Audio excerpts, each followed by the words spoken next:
आप लोगों ने थंबनेल देख के समझ ही गया होगा कि किस बारे में वीडियो होने वाला है। मैं लास्ट शायद 5 साल से कैमरा वगैरह यूज़ कर रहा हूँ और मोस्ट ऑफ द टाइम मैंने देखा है कि जो कोई भी या मेरे रिलेटिव्स हो या मेरे फ्रेंड्स हो कोई कैमरा परचेस करते हैं तो कुछ ना कुछ वो मिस्टेक करते ही करते हैं, ठीक है। या तो ऐसा कुछ कैमरा परचेस कर लेते हैं कि उतना मतलब यूज टू होने में बहुत ज़्यादा टाइम लग जाता है, वो लोग फ्रस्ट्रेट हो जाते हैं।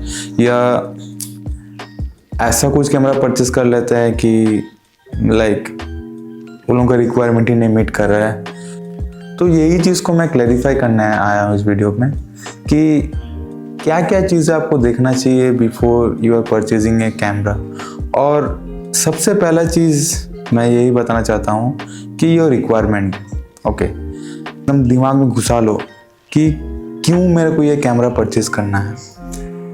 ऐसा तो नहीं है कि मैंने 3-4 रील देख लिया हूँ, चलो सब कोई बहुत अच्छा फ़ोटो वगैरह खींच रहे हैं कैमरा लेके, या कैमरा से ही बहुत अच्छा फ़ोटोज़ वगैरह आते हैं, सो आई नीड ए कैमरा और मैं कैमरा परचेज कर लूँगा, मैं प्रोफेशनल फ़ोटोग्राफर बन जाऊँगा। ऐसा कुछ नहीं है। आप एक स्मार्टफोन से भी बहुत अच्छा पिक्चर क्लिक कर सकते हैं, ठीक है। ये मिथ एकदम हटा दीजिए कि बीइंग ए गुड फोटोग्राफर इसमें बहुत सारा कॉम्प्लिकेशन है, इस पे कोर्सेज है। मैं बोलना स्टार्ट करूँ तो वो ख़त्म नहीं होगा। अगर आप एक बिगिनर हो, ठीक है, या आपके मन में कभी भी ये ख्याल आया है कि चलो एक कैमरा परचेस कर लेते हैं, ये पर्सनल यूज़ करेंगे, कहीं फैमिली के साथ टूर वगैरह गए या फ्रेंड्स के साथ कहीं पर घूमने चले गए तो फ़ोटोज़ क्लिक कर लेंगे। इस चीज़ में सबसे बड़ा फैक्टर आता है कि आपका बजट क्या रहना चाहिए, ठीक है, कि आपका वो रिक्वायरमेंट फुलफिल हो जाए। अगर आप अपने पर्सनल यूज़ के लिए कैमरा लेते हैं तो उसमें max to max in my opinion 60 to 70,000 भी बहुत ज़्यादा हो जाएगा, ठीक है। 60 to 65,000 will be your max budget, ये आपको रखना चाहिए, ठीक है। इसके अंदर आपको एंटायर सेटअप बिल्ड करने मतलब इसके अंदर ही आपको पूरा एंटायर सेटअप बिल्ड करना चाहिए, उससे ज़्यादा आपको एक्सटेंड नहीं करना चाहिए। अगर आप एकदम बिगिनर फोटोग्राफर हो, फोटोग्राफर भी नहीं, बस एक शौक के लिए ले रहे हो कि चलो एक कैमरा होना चाहिए, आजकल सबके पास कैमरा, या कोई भी सोशल मीडिया या किसी प्लेटफॉर्म पे एज फॉर मेमोरीज कोई फ़ोटो रखना चाहता है तो वो बेटर क्वालिटी में रहे। सेकंड, पूरा होमवर्क बना के आया हूँ गाइस। सेकंड चीज़ ये है कि चलो आपके मन में एक चीज़ और है कि मेरे को बहुत ज़्यादा इस चीज़ में इंटरेस्ट है, फोटोग्राफी वीडियोग्राफी हो गया, ठीक है, कुछ मैं काम वगैरह भी करना चाहता हूँ फॉर अर्निंग पर्पसेस। तो इस चीज़ में मैं आपको सेमी प्रोफेशनली मान के चल रहा हूँ। In that case I would suggest कि lens is your the priority thing you should keep in your mind. Because अगर आप एक अच्छा बॉडी भी परचेस कर लोगे, चलो फुल फ्रेम ही ले लो या मतलब क्रॉप फ्रेम ही, वो सब तो बाद में आएगा, छोड़ो। अगर आप मान के चलो आप एक अच्छा बॉडी भी परचेस कर लिए अराउंड 80,000 90,000, उसके साथ अगर आप किट लेंस या कोई भी ऐसा सस्ता लेंस यूज़ कर रहे हैं तो वो आउटपुट आपको कभी भी नहीं मिलेगा, कभी भी नहीं मिलेगा। आप देखोगे कि वो सेम बॉडी यूज़ कर रहा है, मगर आप भी सेम बॉडी यूज़ कर रहे हो, मगर वो आउटपुट आ ही नहीं रहा है बिकॉज ऑफ द लेंस। उसके बाद भी बहुत सारी चीज़ें होता है, पोस्ट प्रोसेसिंग होता है, एडिटिंग होता है, मगर the main factor is that lens. Lens आपको बहुत सोच समझ के परचेस करना पड़ेगा, बहुत सोच समझ के, कि आप कैसा शूट करते हो, इंडोर शूट करते हो, आउटडोर शूट करते हो, ज़्यादा पोर्ट्रेट शूट करते हो या वाइल्ड लाइफ शूट करना आपको पसंद है। इसके लिए हर एक रेंज कैटेगरी आ जाता है, ठीक है। फिर वहाँ पर बजट भी बहुत बड़ा फैक्टर है, फिर आपका एपर्चर, ये सब बहुत कुछ है।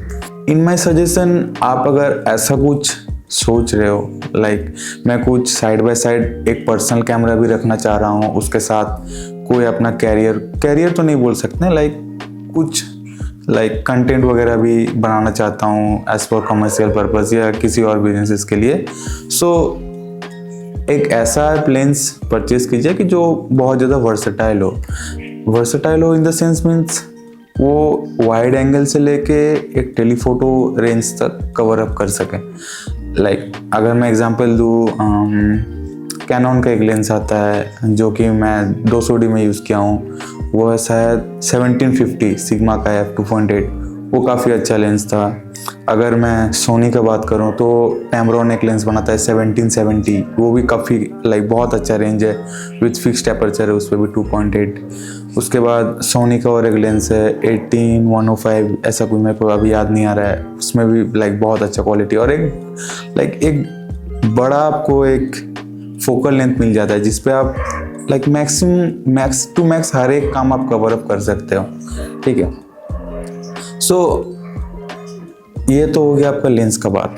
और एक चीज़ मैं भूल गया था, अगर आपको और भी सजेशंस वगैरह चाहते हैं तो आप कमेंट बॉक्स में लिख सकते हैं कि मैं कौन सा लेंस परचेस करूं, मेरे पास ये बॉडी है, या कौन कौन सा लेंसेज मेरे को रखना चाहिए। मैं लाइक वेडिंग फोटोग्राफी करता हूँ या वाइल्ड लाइफ फोटोग्राफी करता हूँ। ठीक है, तो ये कमेंट बॉक्स में आप लिख सकते हैं, मैं अपने एंड से जितना भी लाइक मेरे को जितना पता है उतना मैं आपको सजेशन दे सकता हूँ।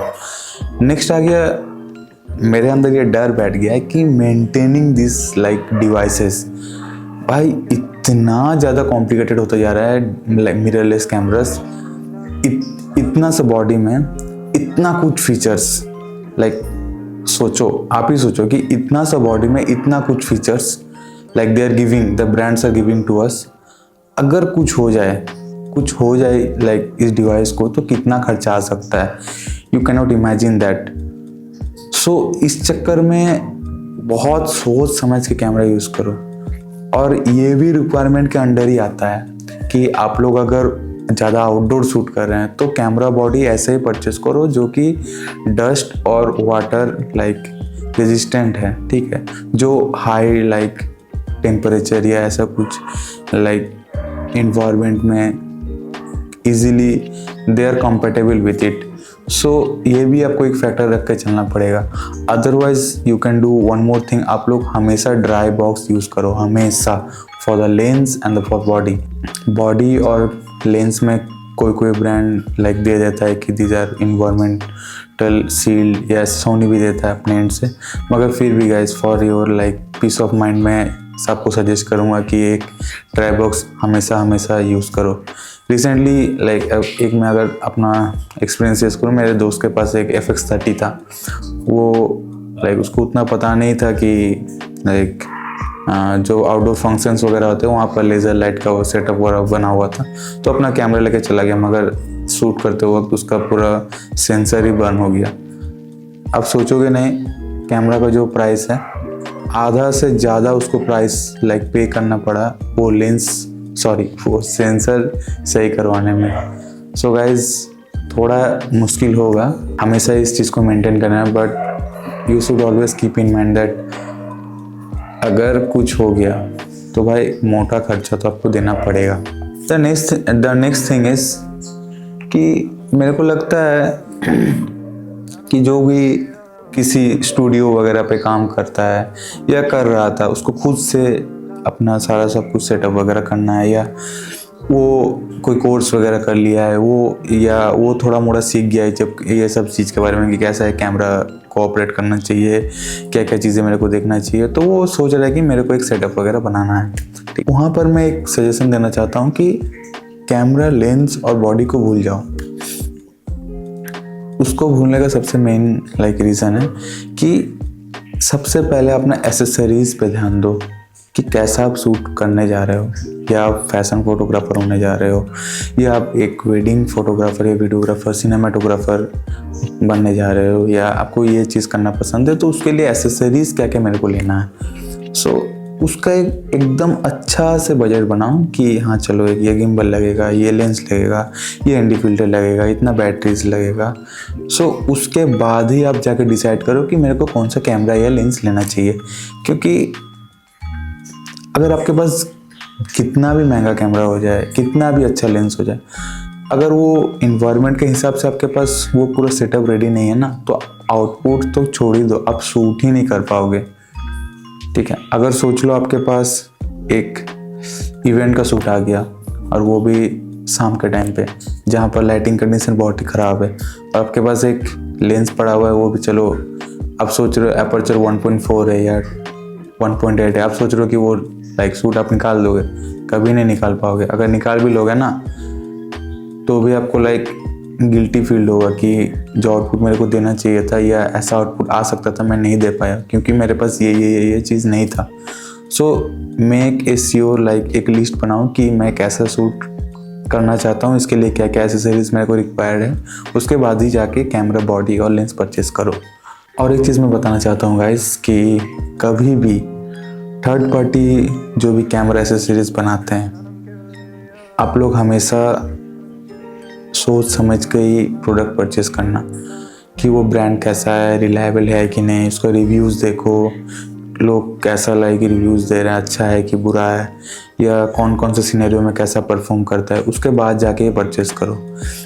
क्योंकि मैंने ऐसे बहुत यूज़र्स को देखा है कि अपने कैमरा पे लाइक थर्ड पार्टी बैटरीज वगैरह यूज़ करते हैं कुछ पैसा बचाने के लिए, मगर वो बैटरी कैमरा बॉडी को इतना हीट अप कर देते हैं, उसके बाद सेंसर्स को भी बहुत ज़्यादा इश्यूज़ होता है, कुछ फंक्शन तो आप यूज़ भी नहीं कर पाएंगे, ठीक है। उसके बाद आपका एंटी फिल्टर्स हो गया, बहुत आपको 500-600 रुपये में एंटी फिल्टर्स मिल जाएगा, मगर वो भी बहुत ज़्यादा प्रॉब्लम खड़ा कर देंगे आपके लिए। अगर आप लोग शूट के टाइम पे आपको तो कुछ पता नहीं चलेगा, मगर बाद में जब आप लाइक पोस्ट प्रोसेसिंग में एडिट वगैरह करने जाएंगे तो देखेंगे कि लाइक विग्नेटिंग इफेक्ट बहुत कुछ आ जाता है।